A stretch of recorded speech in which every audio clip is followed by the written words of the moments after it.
The world as I knew it shattered at precisely 1 o'clock in the morning, not with a bang, but with a desperate, muffled plea at my doorstep. What I found there wasn't just my daughter, but the brutal, undeniable proof that everything I believed, everything I had protected, was a fragile illusion about to be torn apart.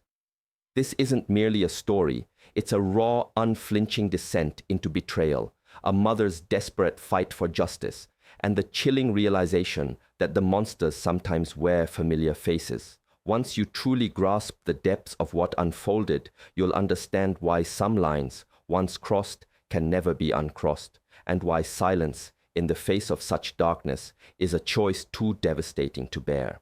Brace yourself, because this is about to unravel everything you thought you knew about family, trust, and the true cost of revenge.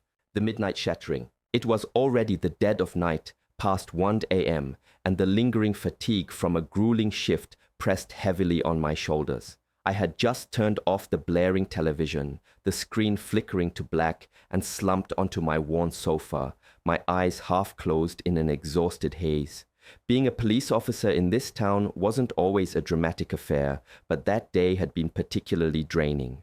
A nasty brawl at the downtown bar had demanded my attention, followed by endless hours of paperwork, meticulously crafting reports until the early hours. My body felt like a lead weight, yearning only for the sweet oblivion of deep sleep. Outside, the usual symphony of the late night played on, the incessant barking of neighborhood dogs, punctuated by the rebellious buzz of motorcycles, their young riders speeding down the street as if defying the very concept of rest. This neighborhood, it seemed, refused to sleep, and I vaguely imagined the usual crew on the corner, sharing cigarettes and beers, just as they did every single night. I closed my eyes, desperately trying to mentally block out the cacophony, hoping my aching head might finally find some peace. Then it came. A hurried, frantic knocking at my front door, so thunderous and unexpected it jolted me upright, sending a jolt of pure adrenaline through my system. My heart immediately began to pound a frantic rhythm against my ribs, and years of police instinct kicked in, sharpening my senses. Who in the world would be knocking like that at this ungodly hour? I wondered, my mind already racing through scenarios. I moved swiftly towards the entrance, my hand instinctively closing around the leg of a sturdy wooden chair, gripping it tightly just in case. "Who is it?" I called out, my voice a little shaky, not from outright fear, but from a deeper, unsettling premonition that something profoundly terrible was unfolding.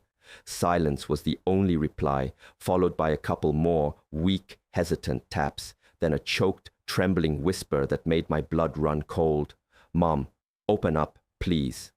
I almost froze, suspended in a moment of pure disbelief. It was Sarah, my daughter, her voice raw with fear.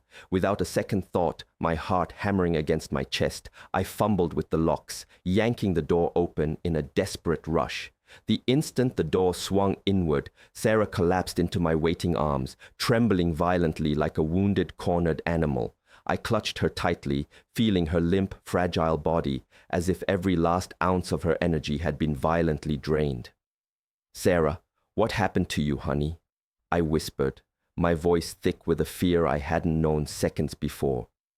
The unforgiving yellow glow of the porch light illuminated her face, and the sight of it paralyzed me completely. Her lip was split, a gruesome streak of dried blood crusting at the corner.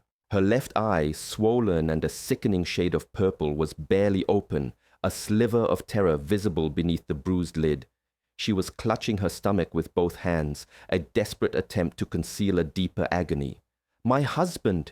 He hit me because of his mistress," Sarah whispered, her words barely audible, choked with pain before erupting into heartbreaking, racking sobs that tore through the quiet night.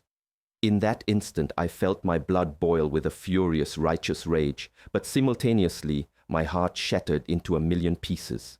My daughter, the girl I had raised, the one I loved more than my own life, stood before me, completely broken, utterly shattered. Gently, carefully, I helped her inside, guiding her toward the sofa where she collapsed once more. I raced to the kitchen, grabbing a damp cloth and the first aid kit with shaking hands. "Stay still, honey. Let me see," I murmured, desperately trying to maintain an outward calm, though inside I was a churning wreck of emotions. I meticulously cleaned the blood from her split lip, but it kept seeping, a fresh, raw red, each drop feeling as if it were carving a wound directly into my own heart. The cut was deep, clearly more than just a superficial skin injury. It seemed to carry a much deeper, more insidious damage. Sarah continued to clutch her stomach, her thin hands trembling uncontrollably. With utmost care, I gently removed her hands and slowly lifted her blouse. Oh God, the sight almost made me drop the cloth. A vast, horrifying bruise, a grotesque canvas of black and purple, covered her entire abdomen, as if she had been struck not once, but many times, viciously, mercilessly. I felt like I couldn't breathe, as if the blows themselves had landed on my own body. "Sarah, who did this to you?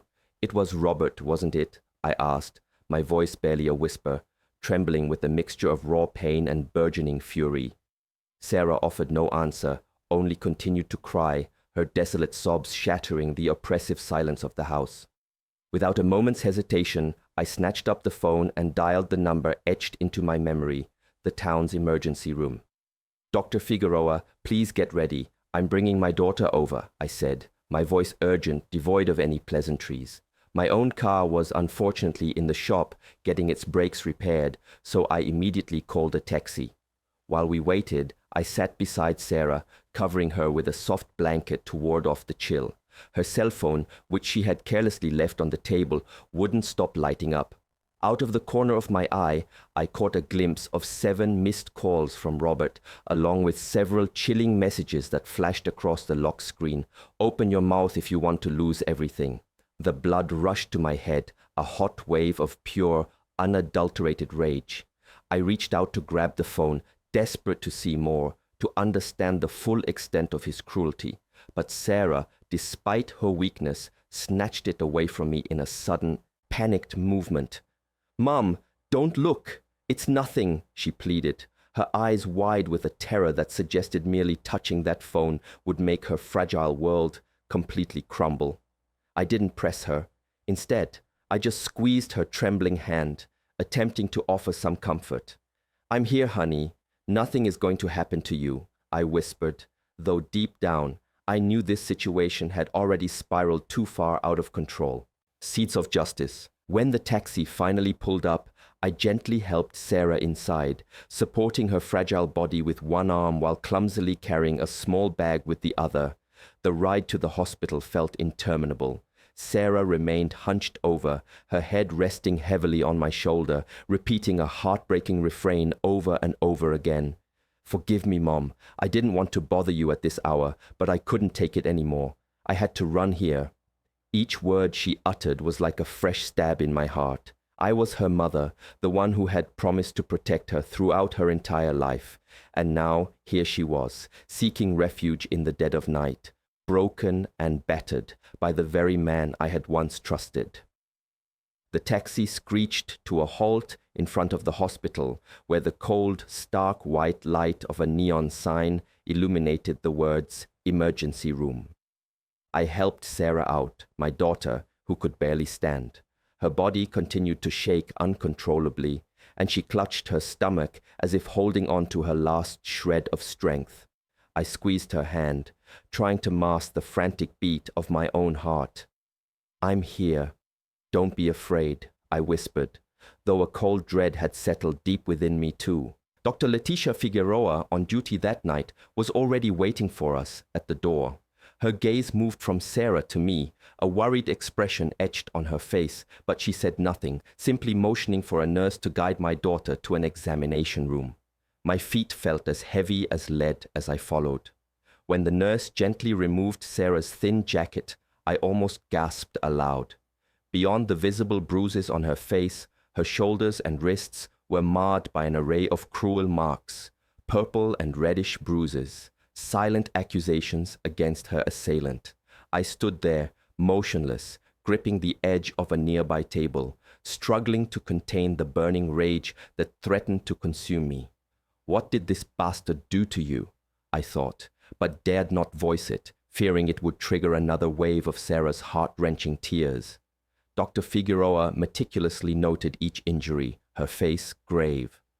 "We need to do an X-ray to see if she has any fractured ribs," she stated, her voice firm but tinged with concern. I nodded numbly, unable to speak, simply watching Sarah lie there, her eyes closed, as if desperately trying to escape the cruel reality of her situation. While I waited for the results, I descended to reception to sign the necessary treatment papers and pay a deposit. My cell phone vibrated incessantly. An unknown number flashed on the screen, but I recognized it instantly. If someone was calling at this hour, right after Sarah had arrived at my house, it could only be Robert. Rage surged through me anew, and I hung up without even answering. He didn't deserve to speak to me, not after what he had done. Upon returning to the room, I found Sarah had fallen into a light, exhausted sleep. I pulled the blanket up to her chin, my hands still trembling. Looking at her bruised face, I was transported back in time, remembering the vibrant, cheerful Sarah who used to chase me around the yard, her joyful shouts of "Mom, look at me" filling the air. Now that radiant smile was gone, replaced by wounds and a pervasive fear.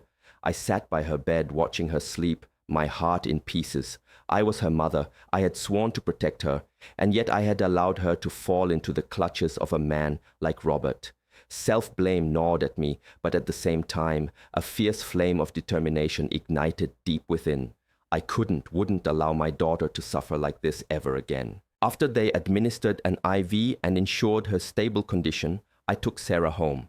I prepared a glass of warm milk, left it by her bedside, and quietly closed the door, making certain she was soundly asleep. It was almost dawn, a faint gray light beginning to filter through the window. I stepped out onto the porch to tidy up a bit, and across the street I saw Miss Camilla, our neighbor, already sweeping her yard. When she saw me, she hurried over, her voice hushed and urgent. "Did something happen at your house last night, Shi Hang Yi?" I heard knocking on the door and some crying. I sighed, and in brief clipped sentences, I relayed the horrific tale. Sarah had been brutally beaten by her husband, kicked out of her home, forced to seek refuge with me in the middle of the night. Miss Camilla gritted her teeth, her eyes flashing with indignation. "How dare he treat his wife like that? That man has no shame."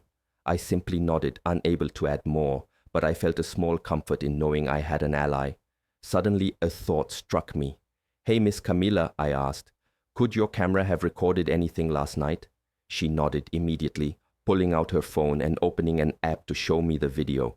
I recorded the damning scene on my own phone, Sarah at my door, knocking desperately, her faint cries echoing chillingly in the night. Seeing that image again made my heart ache all over, but at the same time, I knew it would be a crucial piece of evidence. I took Miss Camilla's hand, thanking her from the bottom of my soul. She simply patted my hand firmly, her gaze resolute. "Don't forget to get justice for that girl, Shi Hang Yi. I trust you can do it." Stew. Unearthing deeper betrayals. Returning to the quiet solitude of my bedroom, I opened the closet and gazed at my police uniform hanging impeccably. The crisp blue shirt, the sturdy khaki pants, the belt, and the empty gun holster. Everything seemed to be patiently waiting for me. I took each piece, feeling the rough fabric beneath my fingers, and in silence I began to change, buttoning each button, adjusting the belt. Each deliberate movement felt like an oath. I was not only Sarah's mother, filled with a primal need to protect her, but I was also a police officer, and I would deploy every tool, every resource, every ounce of my experience to ensure her safety and secure justice. Once fully uniformed, I picked up the phone and dialed James Ellison, our family lawyer. His voice, when he answered, sounded groggy with sleep. "Hello?" I kept my message brief and to the point. "James, start the plan right now." There was a momentary pause on his end. Then he asked, his voice now more alert, "Shi Heng Yi, are you sure?" I answered without a second of hesitation. "Completely. Get ready." I hung up and walked into the living room, retrieving my digital camera from a drawer. I approached Sarah's bed, gently removed the blanket, and began to photograph each of her injuries. The split lip, the bruised eye, the grotesque bruise on her stomach. With every click of the flash, I felt I was documenting not only the physical wounds, but also the profound invisible damage to her spirit. Finished with the photographs, I sat at the dining room table, spreading out all the papers and the USB drive containing the video from Miss Camilla's house. I connected the drive to my laptop and carefully backed up everything. Sitting there, watching the screen illuminate with the stark images, I knew that from this moment on, there was no turning back. I had entered a war, a conflict not just for Sarah, but for the fundamental justice I had sworn to uphold. By the time I finished securing the video, the clock read 8 a.m. Sarah was still deep in sleep, her face swollen, her lips dry and cracked, as if even in her dreams she couldn't escape the pain. I quietly went into the kitchen and prepared a bowl of chicken soup, the comforting aroma of onion and herbs slowly filling the air. Carrying the tray, I returned to her bedside and gently woke her. She opened her eyes, her gaze tired, and her brow furrowed in surprise to see me dressed in my police uniform. "Mom," she murmured, then shook her head. "I'm not hungry." I sat beside her, trying to keep my voice as gentle and steady as possible. "To be strong, to move forward, you have to eat, honey." Sarah looked at me, her eyes watery, and reluctantly took the spoon, swallowing with obvious difficulty. Seeing her like this, a shadow of her former self squeezed my heart. Just a few years ago, Sarah had been a radiant young woman, always smiling, filling our house with her infectious joy. Now she was here, broken, a mere echo of her vibrant past. Deciding she needed further medical attention, I took her back to the hospital for another checkup. The bruise on her stomach continued to deeply worry me. Dr. Leticia Figueroa received us in the emergency room, her face serious, but offered little comment. She ordered a CT scan to ensure there was no internal bleeding. While we waited for the results, I sat in the waiting room, opened my laptop, and connected the USB drive. The video filled the screen. At 1:02 a.m., Sarah, frantic, knocking desperately at my front door, her muffled sobs echoing chillingly through the microphone. Seeing that image once more made my heart ache, as if I were reliving the horror of that night. I copied the video to an external hard drive, password protected it, meticulously attending to every detail. I knew what I was doing was not just about protecting Sarah, but about constructing an impenetrable wall of evidence against Robert. Just then, Sarah's cell phone rang. The screen displayed Robert Mendes. I felt my heart seize. I grabbed the phone before Sarah could react and immediately turned it off. Sarah looked at me terrified. "Mom, if he finds out I talked, he won't leave me alone." Her voice trembled, as if the mere mention of his name plunged her back into a suffocating darkness. I squeezed her hand tightly, attempting to calm her. "I'm here, sweetheart. Nothing is going to happen to you." But I said no more, simply looking at the clock in silence. It was almost 10 a.m. I swiftly took the SIM card out of Sarah's phone and replaced it with another one I had prepared.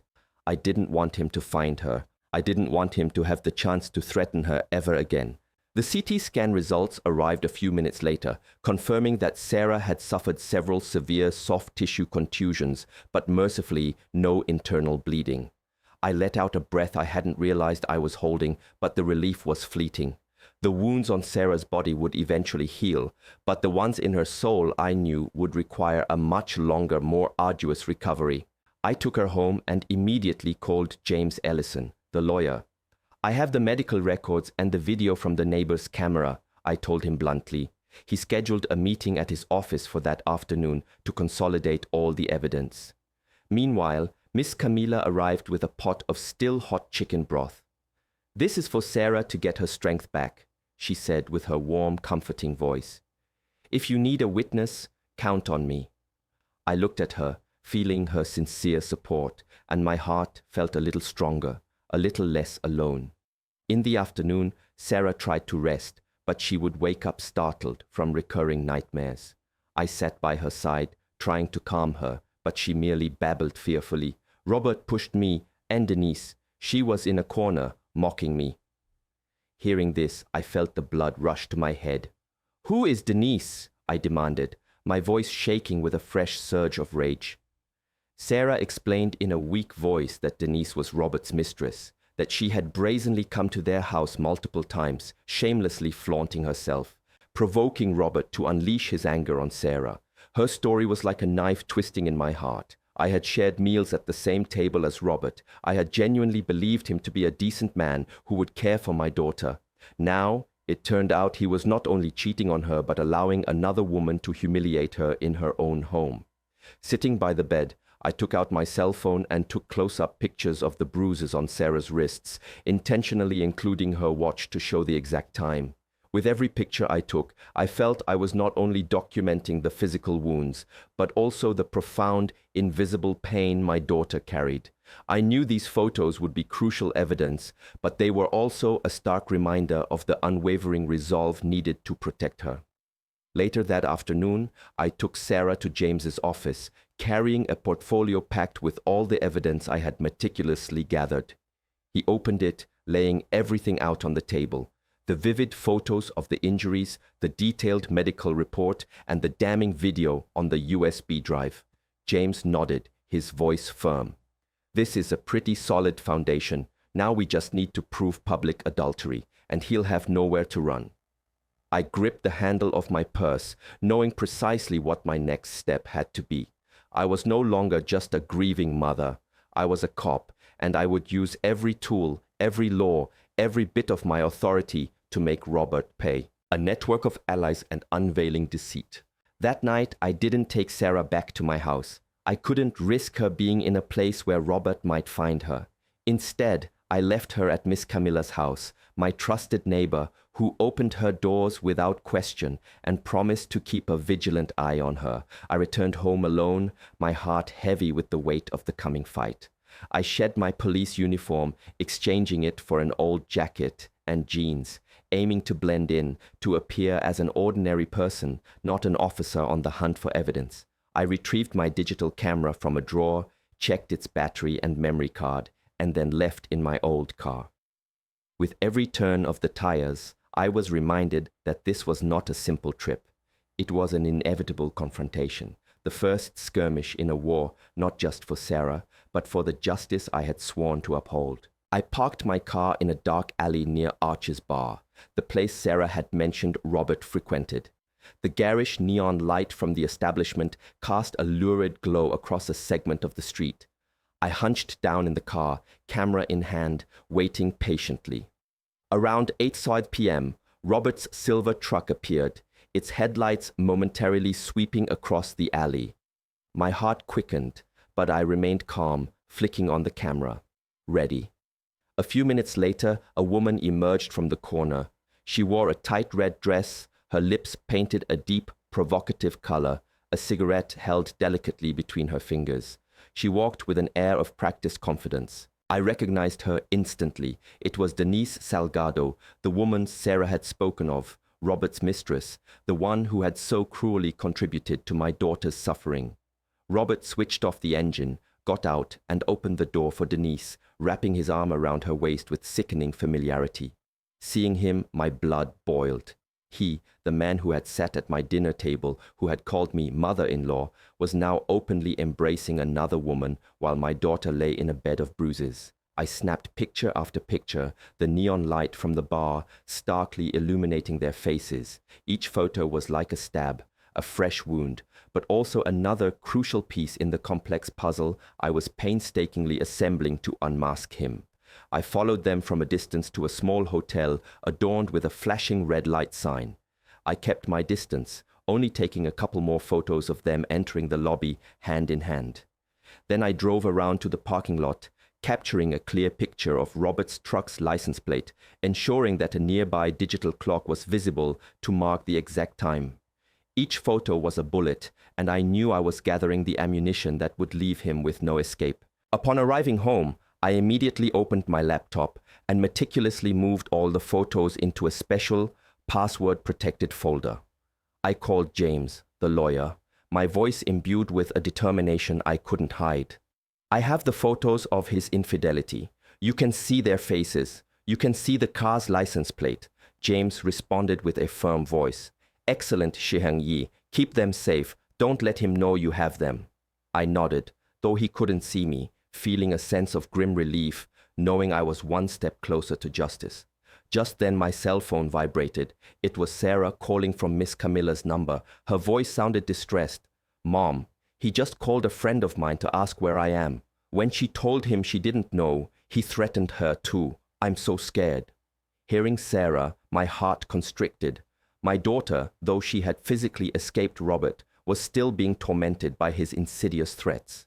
"You stay calm," I reassured her. "Stay at Miss Camilla's house. I have him under surveillance." But inside, I knew I had to act even faster before he found another way to hurt Sarah again. I immediately contacted Commander Rosales, a trusted colleague at the station.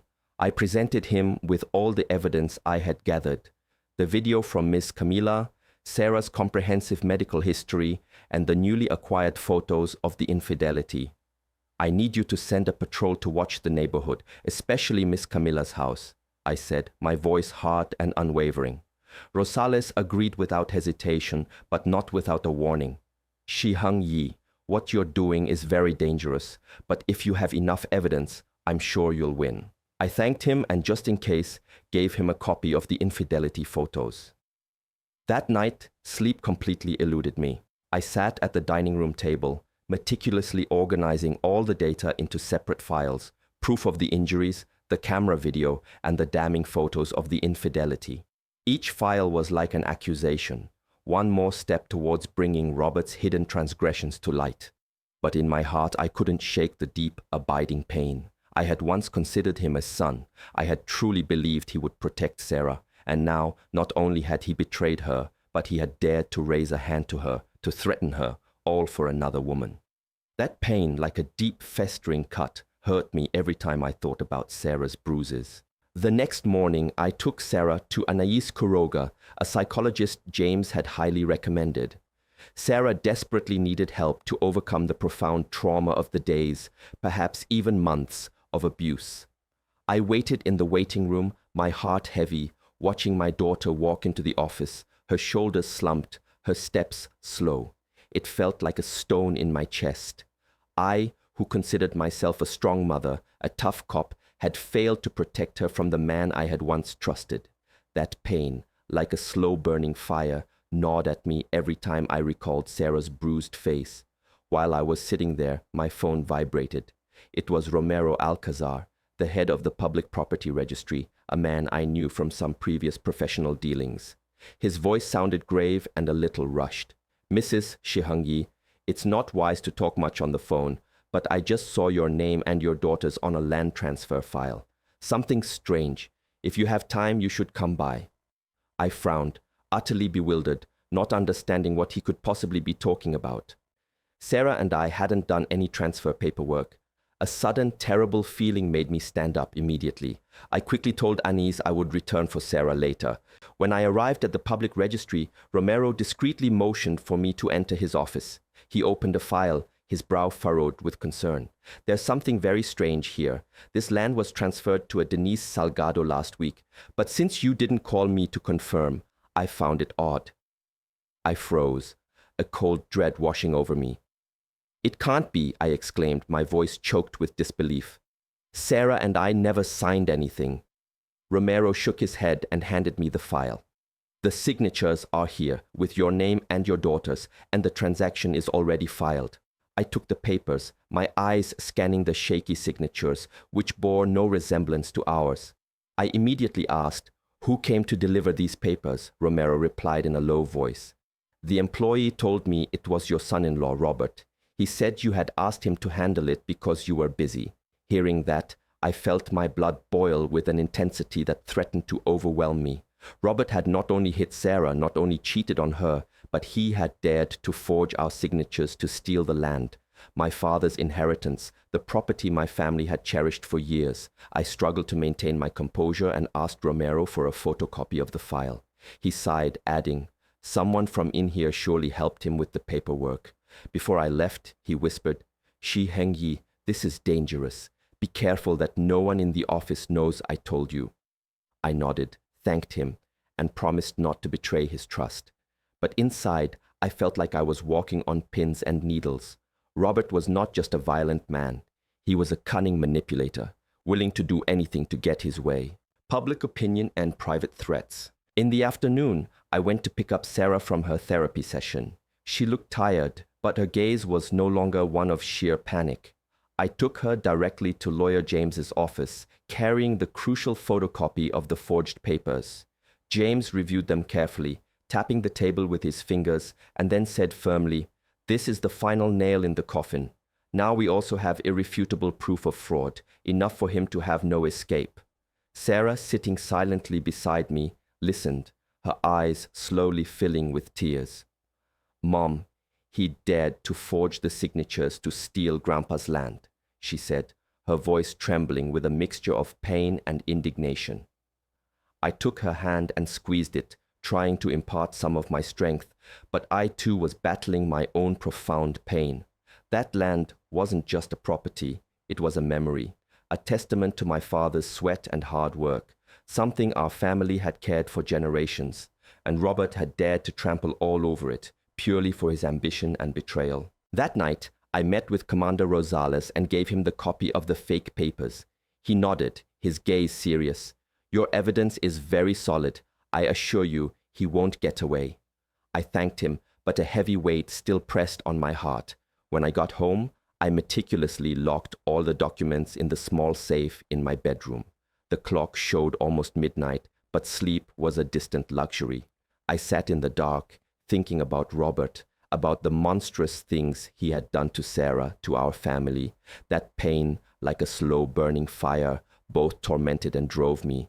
I knew the time had come to face him directly. There was no other option. A few days after my confrontation with Robert at the pawn shop, rumors began to spread through the neighborhood like wildfire, insidious whispers carried on the wind. Early one morning, as I ventured to the market for some fresh vegetables, attempting to project an air of normalcy, the whispers reached my ears. Two women at the corner stall were murmuring, their voices hushed but audible. That Sarah probably made it all up. They say she talked back to her husband a lot. That's why he hit her.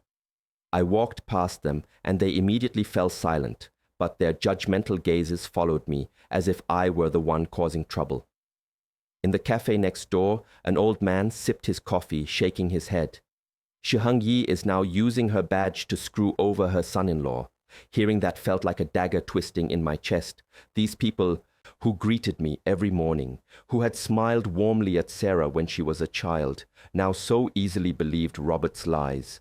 I lowered my head, quickening my pace, desperately trying to prevent them from seeing the tears that were already welling in my eyes. At noon, James called me to his office. He placed a thick stack of papers in front of me, his voice grave.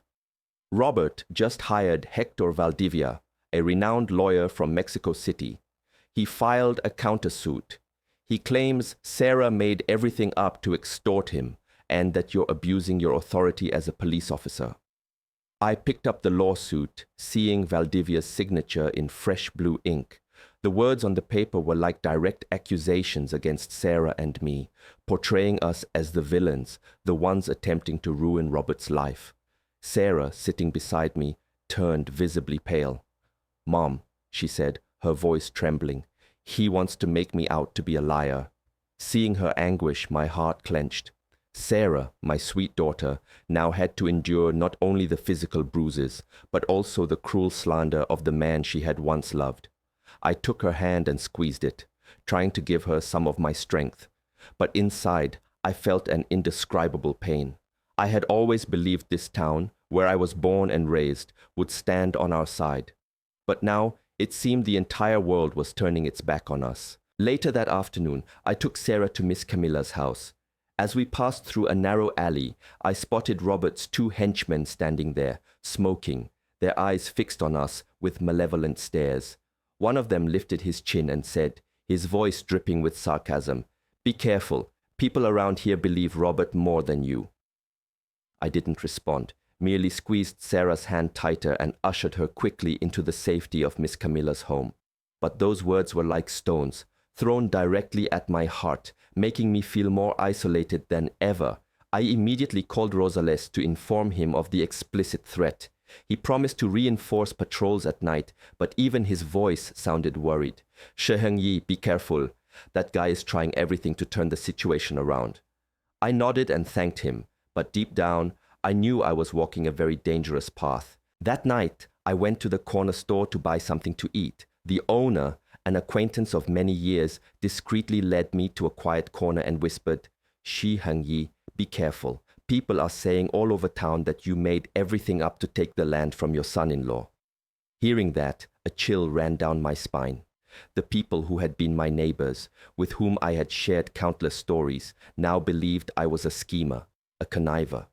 I thanked her, attempting a strained smile, but as I left the store, I felt as if the entire world was caving in around me. When I returned home, I found an unmarked envelope slipped under the door. Inside was a note, scribbled in shaky handwriting, "Shut up, or you lose your daughter." I held the paper, my hands trembling, but not from fear. I was furious. Furious that Robert dared to threaten my daughter. Furious that the people around me were so easily manipulated. I carefully filed the note in the evidence folder, knowing it would be yet another crucial piece to unmask him completely. Late that night, I had an emergency meeting with James at his office. He examined the threatening note and nodded slightly. Good. The dirtier he plays, the more he tangles himself up. But public opinion is still on his side. We need a strong blow to change things. And the only one who can do that is Denise. Hearing James mention Denise, Robert's mistress, I felt a small, fragile spark of hope ignite in the oppressive darkness. Denise could be the key to turning the entire situation around.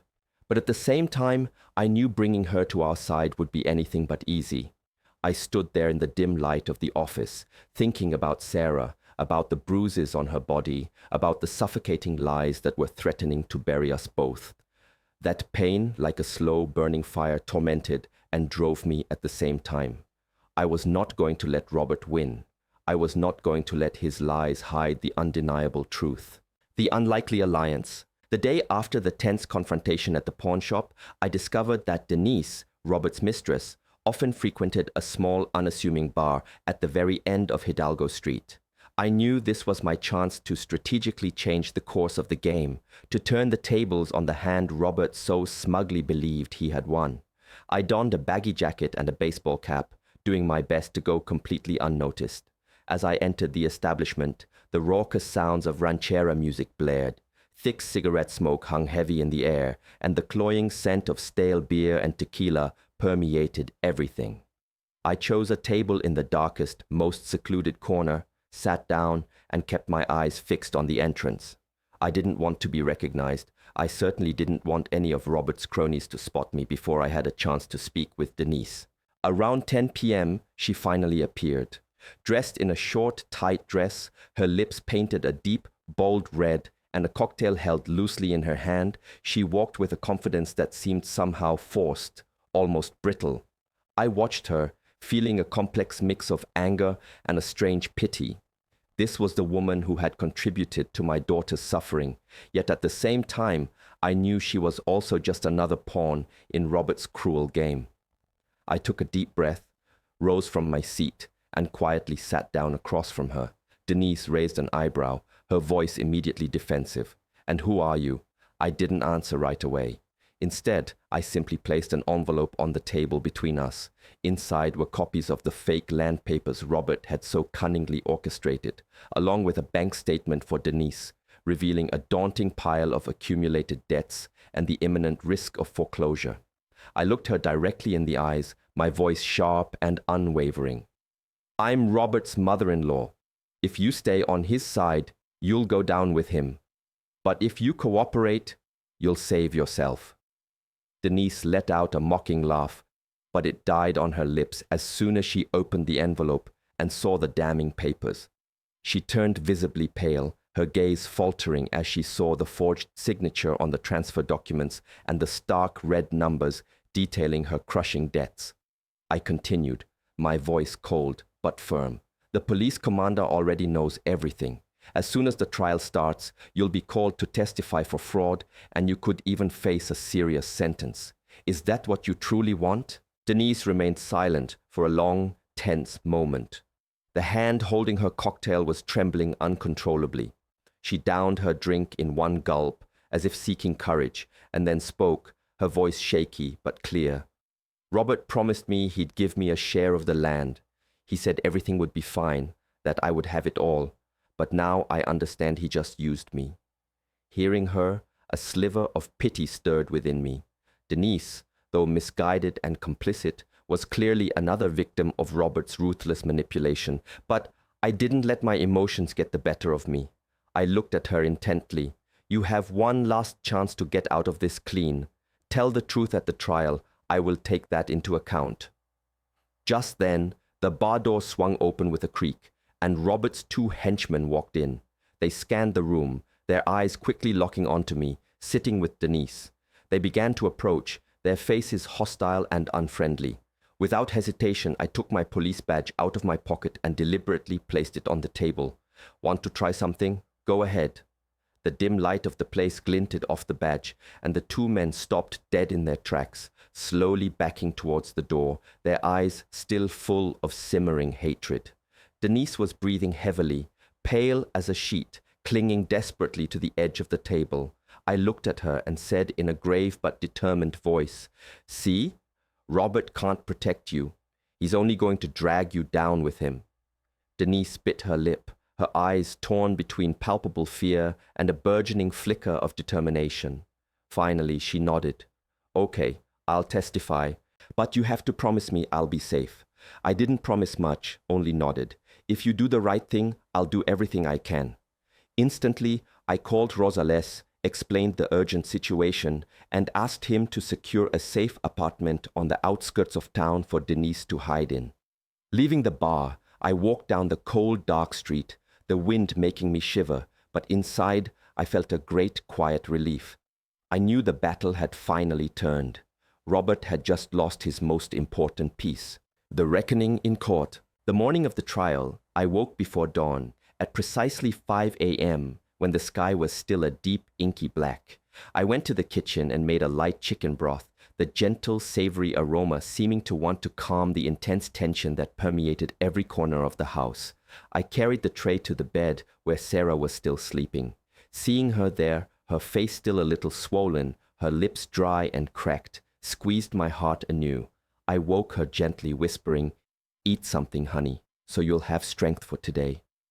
Sarah slowly opened her eyes, her gaze tired, but she nodded and sat up carefully. I helped her put on a long, light blue dress and draped a thin scarf around her neck to subtly cover the bruise that was still visible. I carefully fixed her hair and said softly, "You don't have to hang your head anymore, Sarah." She looked at me, her eyes watery, but she didn't say anything, just took my hand, as if it were the only way to feel truly safe.